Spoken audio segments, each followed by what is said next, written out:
Hello and welcome to another episode of Marketing Matters, the show that encourages you to take a deeper look into your marketing. I'm joined as ever today with Dan Gibson. Dan, how are you? I'm all right, thanks, mate. How are you? Yeah, I'm all right. I'm all right. Good. Yeah, I'm all good. Yeah, Good. Today, I wanted to discuss a bit of a sort of traditional sort of debate, I would say. Okay. I've seen plenty of things on LinkedIn, especially on sort of both sides. The Canva versus Adobe debate. Ah, yes. So we work with quite a lot of local businesses. So we work with the businesses that therefore use Canva quite a lot. Now we traditionally use Adobe through and through. We are Adobe users through and through, and we'll, Adobe, yeah. are big advocates for Adobe. I think I remember when you very first started at Nettle. Oh no! And I came round the desk to help you with something or see how you're getting on with something, and I saw you using Canva, and I think I metaphorically wrapped you across the knuckles. That was no, yeah. That doesn't happen here. I think you grabbed me, didn't you, and said, right. Metaphorically speaking, there was no manhandling involved. No, strictly no. If HR's listening, no, nothing. Where's HR? True. But I was as I started here, I don't think I'd used Adobe, but not really properly through my time. Obviously, you've used it sort of growing up, really, since. Well, I was worse than you when I started at uni. Oh, thanks. Yeah, thanks. Worse than I was doing all my stuff on PowerPoint back in the day. Wow. Because I used to, and there was an editing software program. I was never using Photoshop because my head couldn't get around it at an early age. Yeah. So I remember when I started to do a bit of design stuff in my spare time, I just used what I could have to get my hands on, and that was Microsoft, really. Yeah. And Word is, if you want to do anything layout and creative wise in Word, you're hopeless, because you move something, the screen will start flickering, there'll be sirens in the background, it all goes to pot. Oh yeah, it all goes.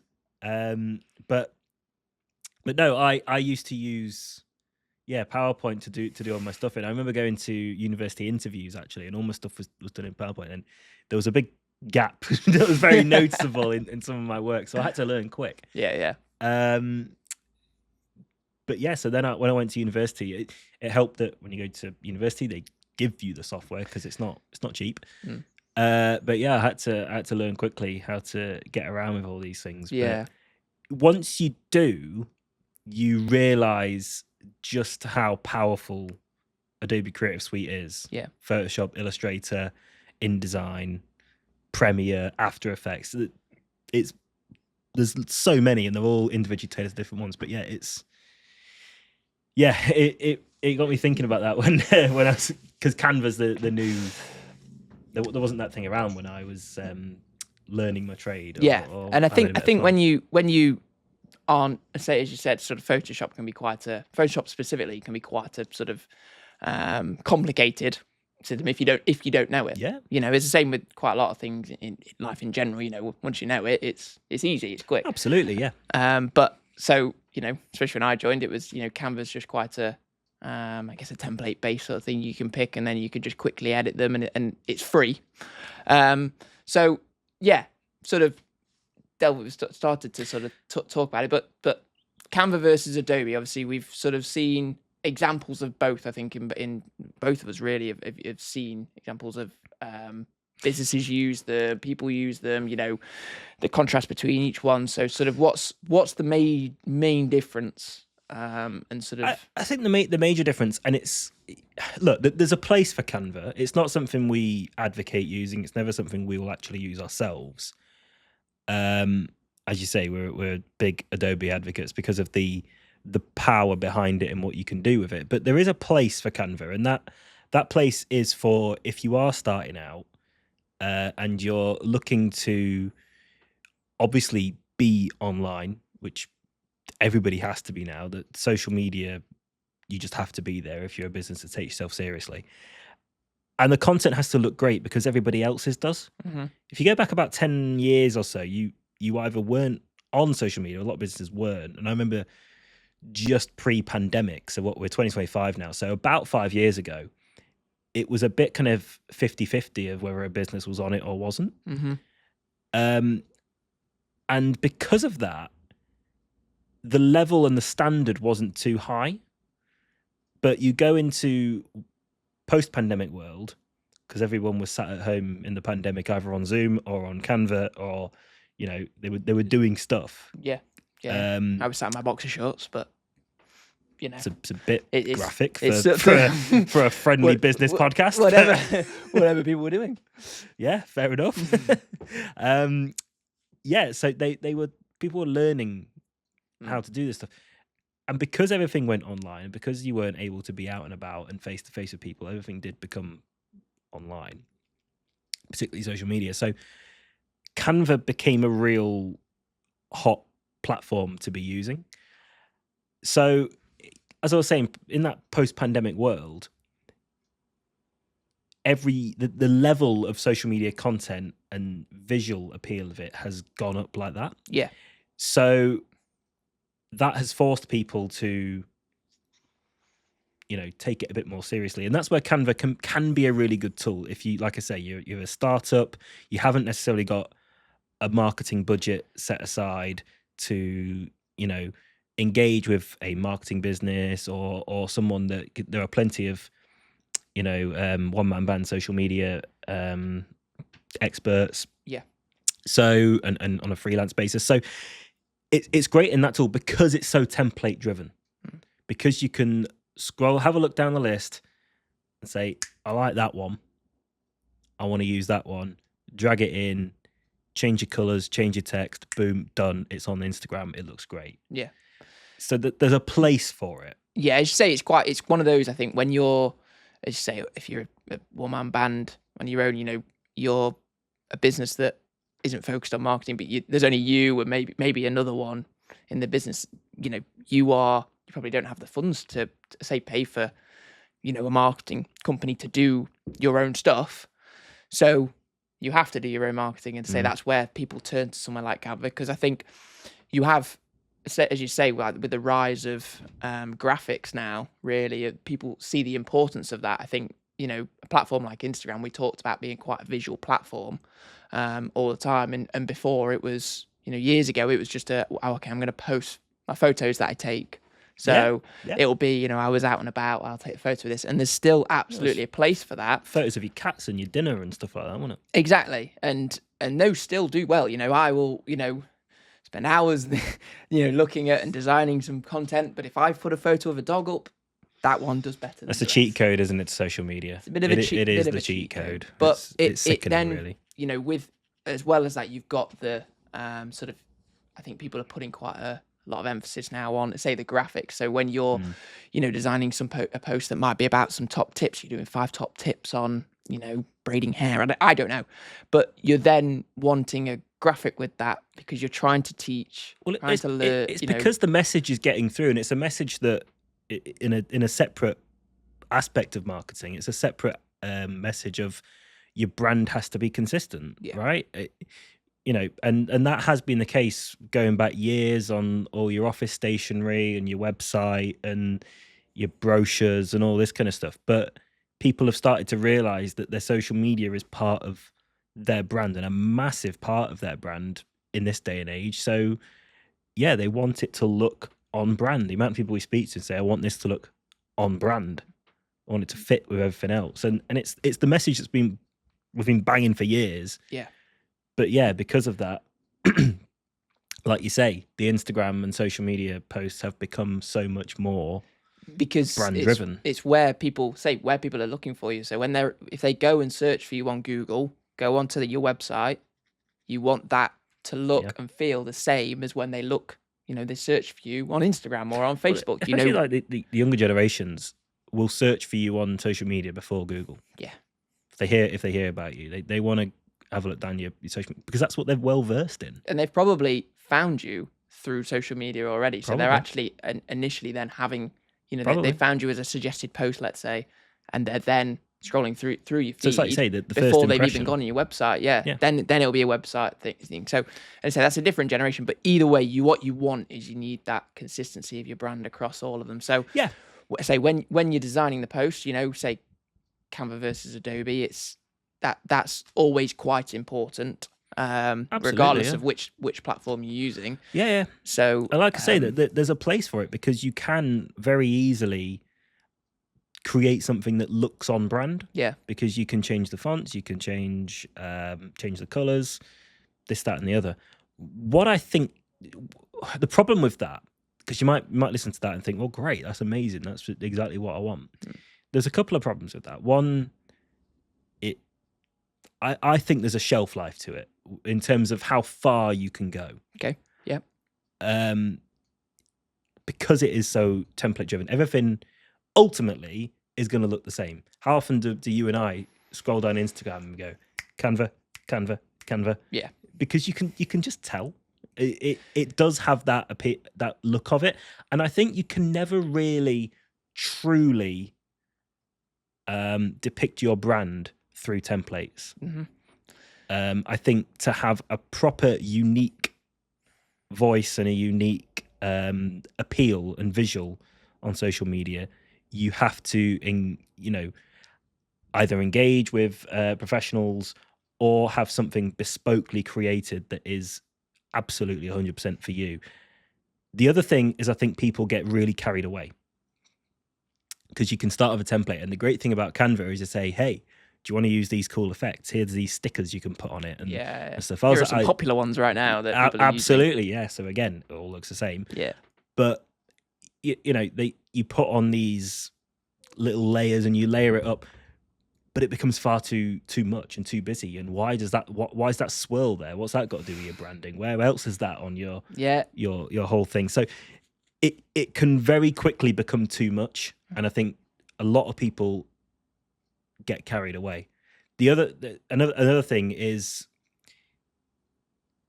people start to think they're designers, and I mean this in the nicest possible way. And I'm not saying that sitting here as a designer, like everybody's trying to be a designer.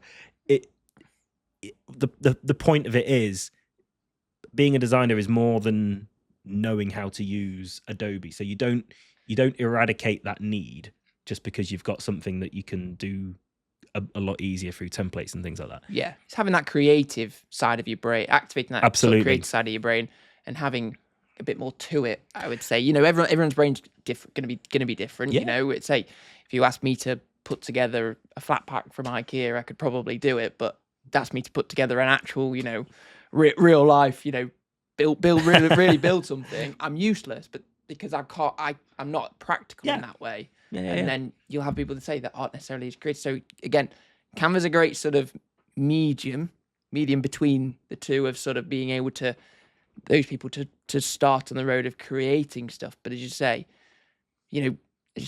someone will add a random swirl in there and it'll go, well, that's just not, it looks nice, but that's not your and all brand. The sparkles and just other things that the biggest thing about good design is less is more. Yeah. And just there's some stuff that you see on designs, think, what's the point in that being there? It's just taking up space. The power of white space within design is unbelievable. And obviously that just means clear areas. And you just take Apple. Have a look at any Apple product when it shows up in a really nice, clean, white box. There's a big panel on the side of your iPhone box that it comes in, and it's just got, not too big, just in nice little small considered lettering, just iPhone, just on the side. And how that makes you feel, you think, oh, I've got something brilliant here. Yeah, it's the minimalistic. I've got the top stuff. Yeah. Because you look at it and it just gives you that, like, it is that kind of golden, prestigious thing. So then when you see people like thinking, oh, I can put that there and I can put that there, I can put that there, that's where it can get a bit too much, and you have to kind of think, is this actually damaging your brand rather than enhancing it. And Adobe isn't, say, just Photoshop. You know, No. there are many other sort of Adobe products. You've got InDesign, you've got Illustrator, you've got Premiere, you know, Which are and all After Effects. geared for different applications. Exactly. So Photoshop, yeah, a lot of social media posts, we would go to Photoshop really to put together some social media posts. Yeah. And Photoshop historically is the best software to kind of literally edit photos and create creations, if that makes sense. Yeah. Like stuff that, you know, isn't real but looks real because you photoshopped it. Yeah. That's you know, that's where that's been photoshopped. That exactly. Comes to mind. But take logo example as an example. Take logo design as an example. That's the logo example. Got there, Ned. We got there. I said take logo example for an example. I knew where you were going. I just needed you to get there on your. I was waiting for you to get there. I was in my head like, how have I said example twice? Anyway, okay. Take logo design for example. Gotcha. We got there. Got you. Again, firstly, Canva template driven. No uniqueness whatsoever to your brand. Nothing that tells your story. Nothing that's got some kind of hidden voice and hidden image in there. You know, we'll go into logo design another time, but the best logos have got something that's unique. Yeah, something that is them, and it can't be. You know, the business next door can't replicate that design because it wouldn't be right for them. So if people say, "Oh, I did this on Canva, my new logo," I'm like, "Yeah, there's probably a business somewhere else that's got the exact same logo." Yeah, that looks very, very similar. And you say it might not be a business that's you're going to interact with ever. You know, it might not be a business. It might be the other side of the pond in America. It might be in Spain. But it's not unique. It's like when I see on stock libraries as well. It's like templates for logos. I'm like, why would you ever use that? Because someone out there is going to have the same. It will never be truly your own thing. No. But take that. Illustrator is built for two real applications. One is vector-based designs, literally like illustrations. So if you're an illustrator, you go to Illustrator. Yep, that's where the name. And logo design is what it is really easy for, because it's all vector-based and it's all shape-based. You can get really creative and hands-on with that, and that's where you start to create really interesting stuff. Yeah. And with Canva, you just don't have those capabilities. Canva is in the same way that you would look at, say, TikTok, and it's all brilliant and very easy for the user to edit a video together, but you're not going to find any blockbuster Hollywood films being made in TikTok, are you? They're most likely going to be in Premiere. No, and I think you're right. I mean, you do well to see some films. I mean, we watch some films. Maybe on one TikTok. day. Yeah, maybe because people day, talk about portrait TV. Maybe. But, yeah. But so I think we've there's a bit of an overview, I guess. But give us, just for sort of sanity in mind, I guess, for myself and also probably the audience who will know about Adobe, but don't know the full ecosystem really, and sort of different platforms of Adobe. So just give us a little bit of an overview of each one. We use pretty much all of them really here. The one that is the obvious one is obviously Photoshop, and we've touched on that, and that is for marvelous creations out of dust, really. Yeah, that's probably the most common one. I think, it's what people think about when you say Adobe. Think, Photoshop. Yeah, but you got InDesign that we haven't talked about, which is specifically designed for publications, for print, magazine posters, anything like that, brochures. And that it's just built in a way that makes it far easier to create that type of publication. It makes it quicker to do it. It's more seamless. The stuff behind it, driving it, just means that when you export it, it's going to look fantastic. Yeah. The margins that you can set within there. So, making sure you got the right kind of area around the page, that everything is always consistent. Setting up master templates, I think they're called parents now. But so you make sure that everything remains on brand.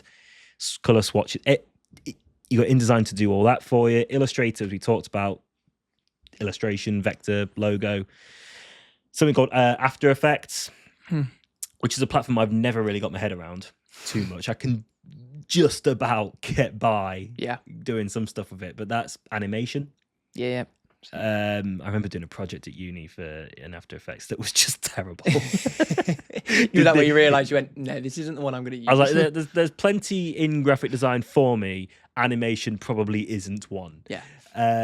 So yeah, that's for all your animations, which again, I'm sure you can in Canva, but it's going to be again template driven, and it's never going to be quite what you want it to be. Yeah, there's always much flexibility, I guess, around I think that's kind of it with Canva, isn't it? You're always going to be sacrificing something. Yeah.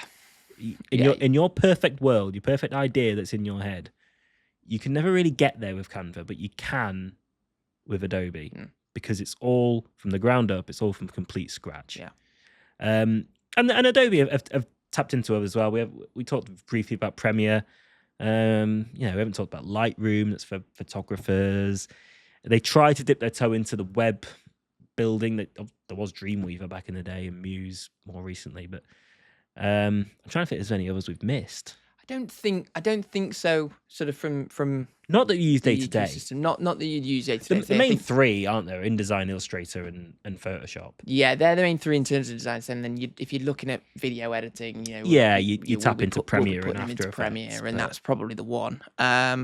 So yeah, you touched on sort of InDesign being one that's looking specifically at the sort of print side. We work with a lot of clients that do print, do quite a bit of print. We'll occasionally get sent a file that may have been done in Canva.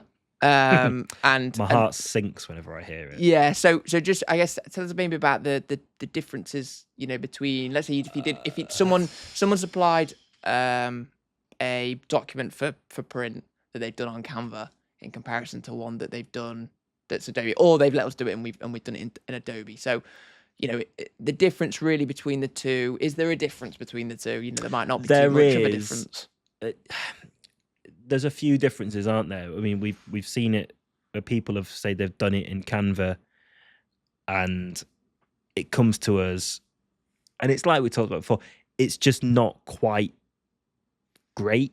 It's almost exported, isn't it, as a PDF, but it's not necessarily a high quality PDF that's ready. There's a print ready file on two levels. One on the, like we said, the creative aspect and the creative brain, if you like. That's because like anything, Canva, like even Adobe, a great tool, but it's all about the person driving it. Yeah, and I think that's where sometimes Canva can be a bit misleading. And people can get carried away and think that they are designers, like I said. But, if you've not got that spark behind you and you've not got that thought process, because everything I did at university, by the way, when I did a 3-year course in graphic design, very, very few of it was learning software. It was all about thought process and design. Why have you put that there? And why have you left that space there? And that's too long. And that, because again, you can have, you'll learn the ropes, I guess, of something like Photoshop. It can be quite daunting, but once you know where stuff is, you can buy a manual, or you can look on YouTube. You can learn how to use it. Yeah, you can learn how to do it over time. That's not a problem. As you say, it's that sort of clicking into gear, that creative side of the brain. It's knowing what you want to create. So some people get carried away and think, Canva, right, I've done this, and then they'll look at it and be like, why doesn't it look as good as that brochure I've got sitting on my desk? It's because the designer's made that. Yeah, it's good. Dan Gibson's made that. Nettle. Nettle. Sorry, yes, Nettle. You know me. It's all about the brand. It's all about the team. It's the team. It's the team. But no, it is, as you say, is that maybe that difference? And say we've touched on it, I guess, quite a bit over the last sort of 15, 20 minutes, however long this is going to be.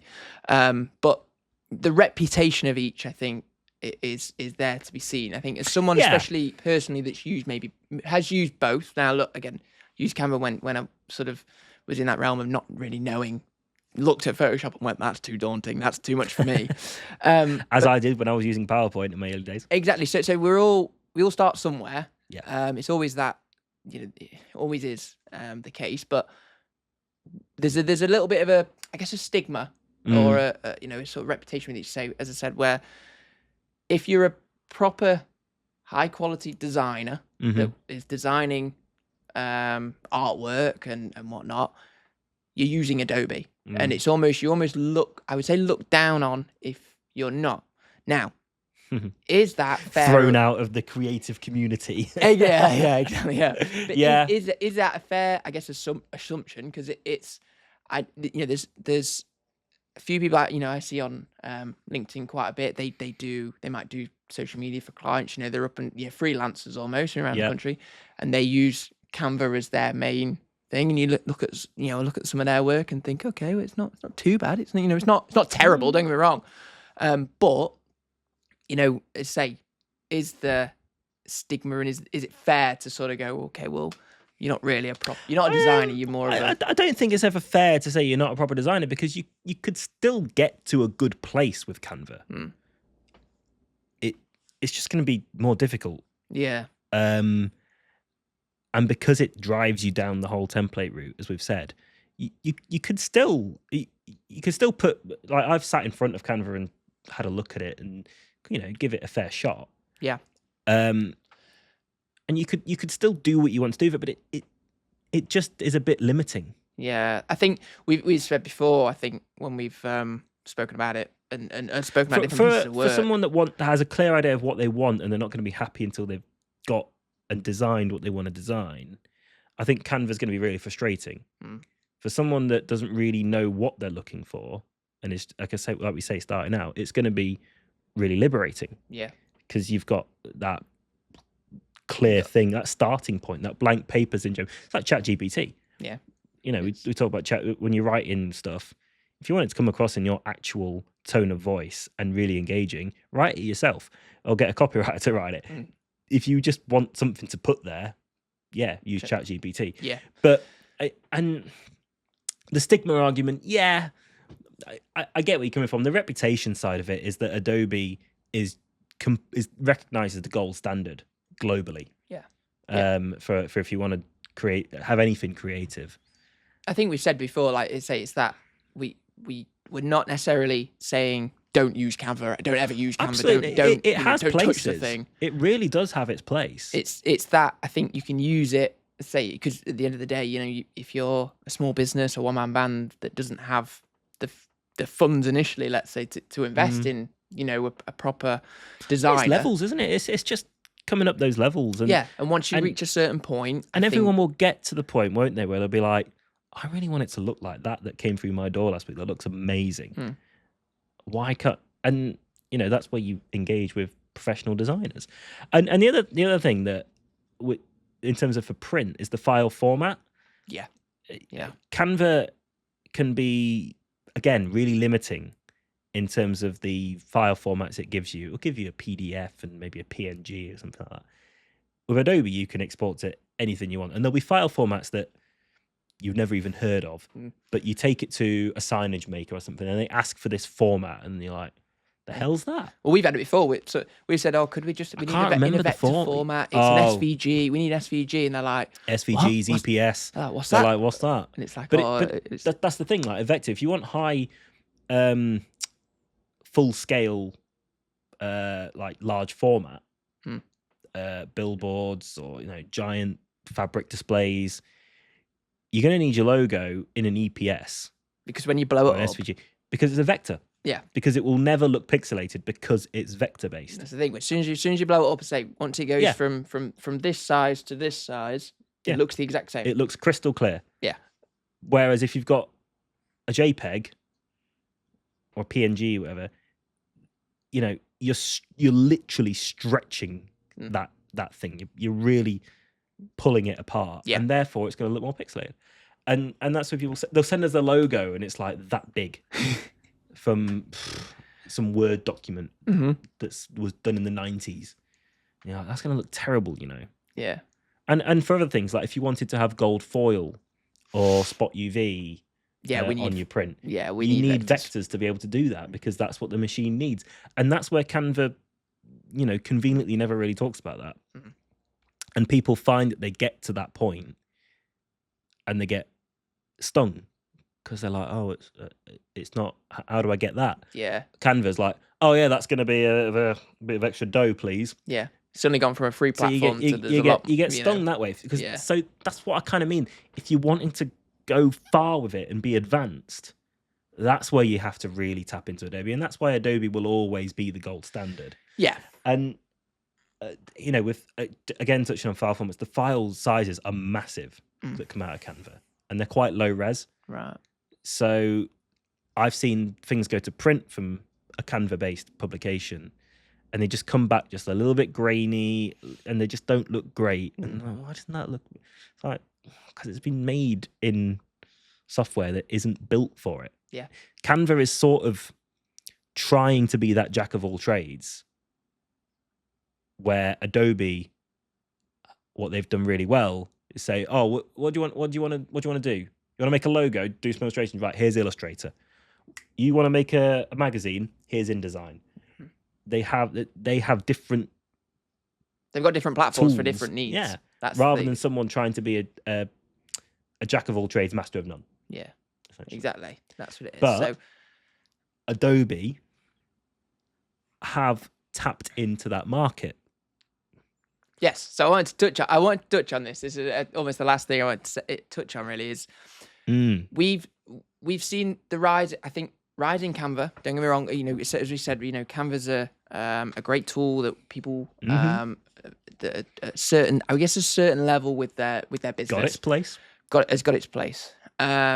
And it's been quite an important platform for certain businesses. And Adobe's looked at as, you know, a bit out of reach because, you know, of the price element of them. Oh yeah, absolutely. I'm by no means saying that anyone listening saying you're wrong for not being able to use Adobe. Like I say, it's every step along the journey. But yeah. So it's, you know, and Canva is very accessible for those that are on that starting point. Exactly, and therefore, with it being so accessible, it then has made strides in the sort of, I guess, the business world and the small business world specifically, where it's only going to get better as well. Yeah, so they're not necessarily, you know, businesses won't have the funds, so they'll be looking at doing, you know, they'll look at the two and go, well, I'm going to go with Canva because it's saving me 60, 70 quid per annum. Which like, I don't will be harming Adobe.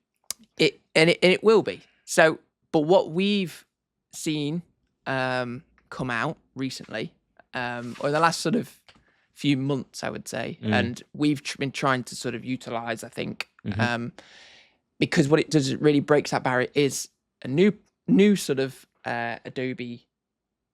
Well, another arm really with Adobe is Adobe Express, which has almost created this is a free platform that your average Joe can use, but also links. It's that link between them and us, where we're creating it on something like Photoshop.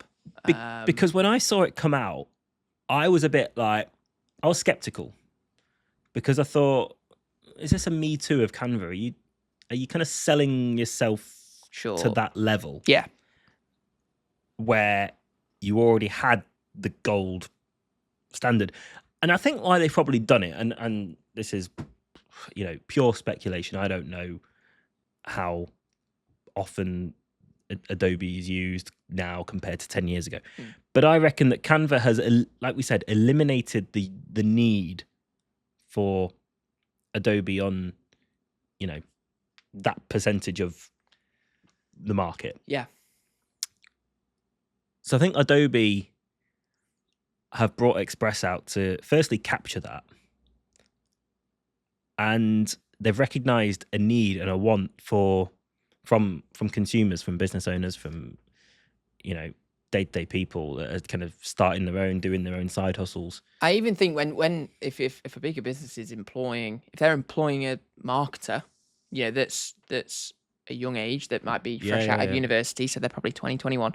If they've not used Adobe beforehand, they will be using Canva, and therefore will continue to use Canva because that's what they're used to. And if, you know, say I was, you know, lucky, you know, I had you who was able to go, no, okay, let me show you Adobe and how great it is, and the different, I mean, you know, what we can do with it. You're right. Not everyone will have that time to invest that kind of. And I say we don't know about, you know, numbers teaching and stuff of how many people used Adobe, now in comparison to say Yeah. 5-10 years ago. But Adobe Express is kind of that middle ground, I think. It's now, the middleman, isn't it? So it's the kind of gateway into doing that. And I was testing out Express the other day actually, and it still frustrated me in the same way that Canva did, trying to create something from scratch. So I think in the same way that I don't advocate for Canva, I won't advocate for Express from a creation point of view. Yeah, we still won't continue, I don't think, to create and purely create in Adobe Express. We will still be using Photoshop, InDesign, all that sort of stuff. And for those, I guess, that aren't necessarily as aware what Adobe Express is, as we said, it is that middle ground. It sounds like an Adobe product. We'll say, oh, Adobe Express. They'll go, oh, it's Adobe. I can't pay that. It is a free tool. It's free, yeah. A completely free tool. You can just sign up, and it works quite similar, as we said. There's some sort of bits that aren't exactly like Photoshop or InDesign like we do, but that's the nature of it being it's similar free. to Canva in that it gives you templates, it gives you elements to use, which partly frustrated me because you can't change those elements. You put something in, I'm like, I for example, it was a bunch of kind of half-tone dots, that kind of fades up as it goes up, and I was like, these dots are too big. I want these dots to be a little bit smaller. Right. Can't do that. Can't do that. Right. And that frustrated me. Yeah.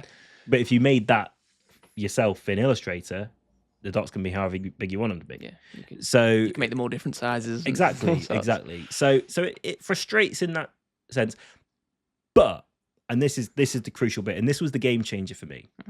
When I was looking into Express, the game changer was that we can create something, leaflet, social media graphic, style, template, and someone can log into Express, be it us, be it the client, and change bits on it. And it has no risk of losing the professional look, the kind of chef's kiss. Because what you retain brand, everything looks great. Yeah, because what you can do with Adobe Express is say it's a free platform, so you can create accounts, anyone can create an account, but we can create something in Photoshop, in InDesign, like say a leaflet, a social media template graphic, and we can put that direct from Photoshop, put that into Adobe Express, create it as an Adobe Express file that then adds in, it makes it look obviously exactly the same, but it adds in all the layers, and then we can lock the layers so that someone can go, say, one of our clients can go in and edit it themselves. Very quickly as well. Exactly, and very quickly. So if it was a social media graphic and it was, a testimonial, for example, a bit of feedback, we can do one of them, put it into Adobe Express, and then in future the client can go in and edit it because we can share that with them. So it really is that sort of nice in between of it's not on a Canva level, because if someone said, oh, I've got this Canva file, I'll say, well, we can't do that, we can't touch that. But if we were to create something, as say in Photoshop, we can then put it into an Adobe Express file.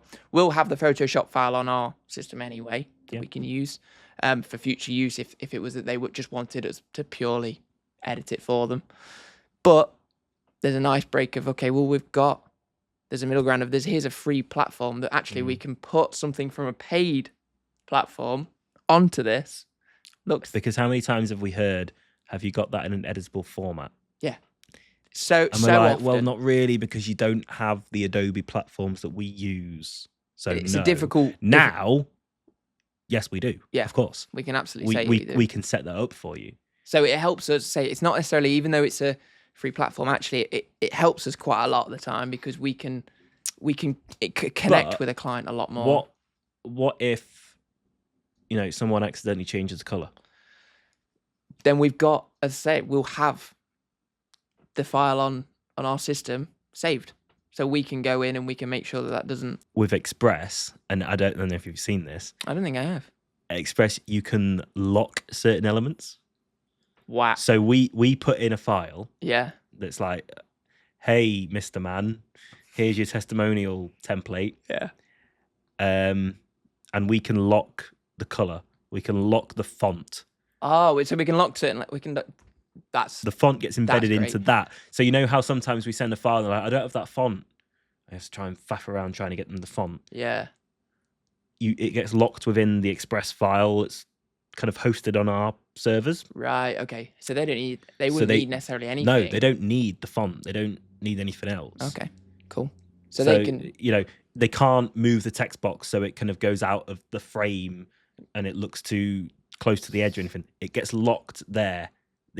You can lock on literally all they're doing is changing the text, changing a picture. Yeah. So for me, it blows Canva out the water with that regard. Right. Yeah. Because the professional designer that's created you something that is unique to you and top level and above the rest of the competition, it's your own thing. You can create that, but allow the customer to edit in their own time, avoid recurring agency fees, which is a great win. Yeah, definitely. I mean, as much as we're an agency, it's great for the consumer. But it's great for them. The customer. It's great. It's just a bit of a great middleman. It's a great middleman. It's a fantastic middleman, and I think that's what they've tried to do. Because, funny enough, when I realised what they were doing properly, I was watching TV. I was watching Saturday Night TV. I was watching Limitless Win. Andex Limitless Win. I really like it. It's unique. It's different. I love it. And it's the first time I've seen Adobe advertised on TV because they're not appealing to the mass market, but they've realised how widely used Canva is, and thought we need a bit of that. Not that we need a bit of that. There's a little bit of a threat that it takes away the need for some Adobe products, but like we've said, it doesn't really. It probably takes the bottom 20-25%, and it won't be able to touch any higher than that. Adobe has stepped in and given the godsend that all creatives and marketers were looking for, as well as being able to step into the mid-2020s and realizing what the market is looking for. Yeah, it's also stood loyally by its core customers and just given them that tool that they've been crying out for ages. So that was Canva v Adobe. Long chat. Yeah, pretty long chat. We hope you got a little bit out of it. There was plenty to go at there, and hopefully you've learned a bit. So that was Canva v Adobe with Dan and Ash on Marketing Matters. Me and him. You and me. And we'll see you in the next one. Bye for now.